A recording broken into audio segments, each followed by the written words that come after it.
If you spend any time listening to the right-wing hate talkers, you might think that the biggest threat to American citizens would be the illegal immigrants or the protesters in Ferguson, Missouri. But according to the FBI, the biggest threat to Americans actually comes from the right in the form of the sovereign citizens movement. Joining me now to talk about this is Howard Nations. Howard, it used to be that you'd turn on Fox News, they would tell us that, oh gosh, everybody that practices Islam is going to come over to America and kill us. Then recently they're saying, oh my God, look what's happening in Ferguson, Missouri. These people are a huge threat to American society. These protesters, these looters, we're all going to die. I mean, they didn't go that far. But that's basically what they want us to think. They want us to think that it's either Muslims or minorities who are the biggest threat to American security. But a new study shows that that's not quite the case, is it? Absolutely. There's a new START study, which is the National Consortium for Study of Terrorism and Responses to Terrorism. It's based on a survey of 364 officers from 175 different state, local, and tribal law enforcement agencies. And they find that sovereign citizens is now the top concern of these agencies. The study showed, for example, that 52% of these people agreed and 34% strongly agreed that sovereign citizen is a serious terrorist threat. Compared to the Islamic extremists, 39% agreed and 28% strongly agreed that they are a serious threat. So it comes out that 86% say sovereign citizens is the worst, 67% Islamist. So that's a very important finding, and it's a big change from recent years. Absolutely. And so tell us a little bit about, who are these sovereign citizens? What do they want? What do they do? What's happening with them? Well, if you go to their website, the Sovereign Citizens is an organization that claims to have 300,000 members. The idea is that they renounce their U.S. citizenship. They don't acknowledge the existence of a federal government. They refuse to recognize it. And their idea is that you as an individual are a sovereign American state citizen, that you make your own rules, you are a self-governing private state by yourself.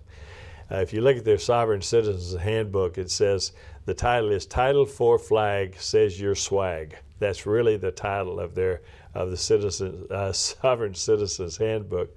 But to give you an idea, Cliven Bundy, our world-famous hero of the right, Cliven Bundy. Fine example. He refused to pay money to the federal government for grazing rights, over $1 million, to the Department of Land Management. He didn't recognize the federal government, said, I don't owe you any money because you don't exist. So he became a rallying point for all the right-wing nuts to show up on his property in appropriately named Bunkerville, Nevada. And the Soviet citizens were prominently on display there. They were aiming rifles at the FBI, which is in and of itself a federal felony. There was one point at which the local law enforcement, the sheriff's department, said they had to get between the Soviet sovereign citizens and the land management people to protect the land management, the federal authority there. And unfortunately, the U.S. government, maybe wisely to avoid another Waco, the U.S. government backed down. And immediately after that, Bundy, who was so grateful to the sovereign citizens, joined their group. Shortly after that, 2 sovereign citizen members executed 2 police officers in Nevada who were sitting in a restaurant having breakfast. They walked up behind them, shot them in the back of the head. They died later that day in a shootout with the SWAT team. And I think what's important to say about these sovereign citizens as well is that, it's not necessarily a hate group. It's not necessarily a branch of right-wing ideology, but their politics and their beliefs are firmly right-wing. And part of this is the result of decades of assault on federal government coming from the right. I mean, when they get on TV, when they go on the radio, when they write their books and their think tanks come out with these, everything is government is bad. Don't trust the government. And anytime you make such extreme statements, you will have part of the population who takes it so sincerely, takes that so deep that they begin to act out. And these instances like this, they're not all that rare. I know, you're good friends with Morris Dees at the Southern Poverty Law Center. And the Southern Poverty Law Center has done a phenomenal job of tracking these people because, again, they're not necessarily a hate group, but they are violent extremists. And I think that's what the START study is trying to show us, that, we're always looking for an enemy, whether it's the immigrants coming over the border, protesters in Ferguson, Islamists, in the Middle East. But we don't have to look much further than our own backyard, do we? That's absolutely true. And one thing to point out about this group is they are not politically aligned with any right-wing Republican group like a lot of the right-wingers are.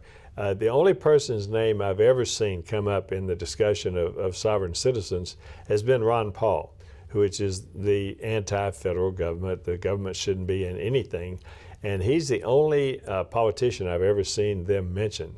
But it's been very interesting that how they have increased in recent years is that in the 2006 study, there was a survey of who were the threats back in 2006, 2007.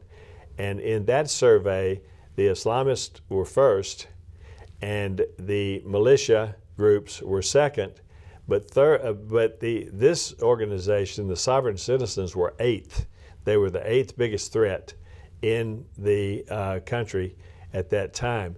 Now in the 2013-2014 survey, they are first, the Islamists are second, and the militia, the military groups, paramilitary, they call themselves patriots groups, are now third. So there's been a substantial change in the last 6 or 7 years between those two studies on this group. Aside from being violent, it also is almost a wacky sort of movement because they create their own driver's license. They declare that their homes are independent, sovereign territory, and you cannot trespass on them.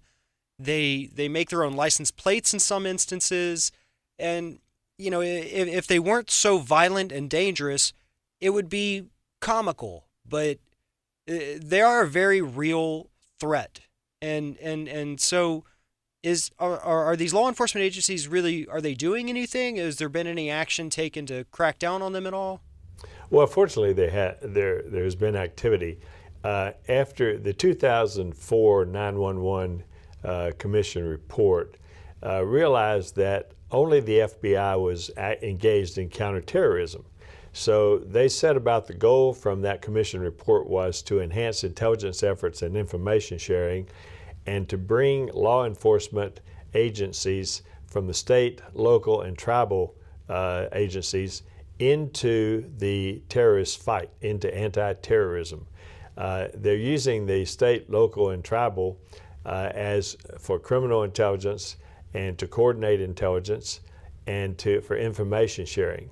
And the feds, who like to think they're in charge of everything, have actually accepted and actually appreciate the help that they're getting from the SLT group. Their new role now, state, local, and tribal law enforcement, is to be sources of information, to track down leads and handle individual cases, but to provide local intelligence because on individuals and groups. And they organize information locally because terrorism, look at Boston Marathon. Terrorism is a local event. And a lot of our infrastructures, a lot of our high-value targets are located in very rural, less populated local areas. And the state, local, and agencies have their finger on the pulse of what's going on in their own individual communities. So they're being used very, very much to establish who are the good guys and who are the bad guys today. And one of the other changes that's come out of all this analysis is that while the Sovereign citizens, the Islamic extremists, and the militia and patriot groups are still today the top three groups. The left-wing revolutionaries have also increased, and the extreme anti-abortion groups have also increased. But there's very strong decreased threat from the KKK, from the Christian identity groups, from the neo-Nazis. You don't hear much about them anymore, from the racist skinheads, from the environmental extremists, and from animal rights extremists. So across the board, at groups as a whole, there's a considerable decrease in the activities and the effectiveness, if you will, of extreme organizations. But at the same time, those three have really emerged to the top, and they're bringing about radical change. Well, Howard, thank you very much for being here with us today, explaining this study, and we always appreciate your work.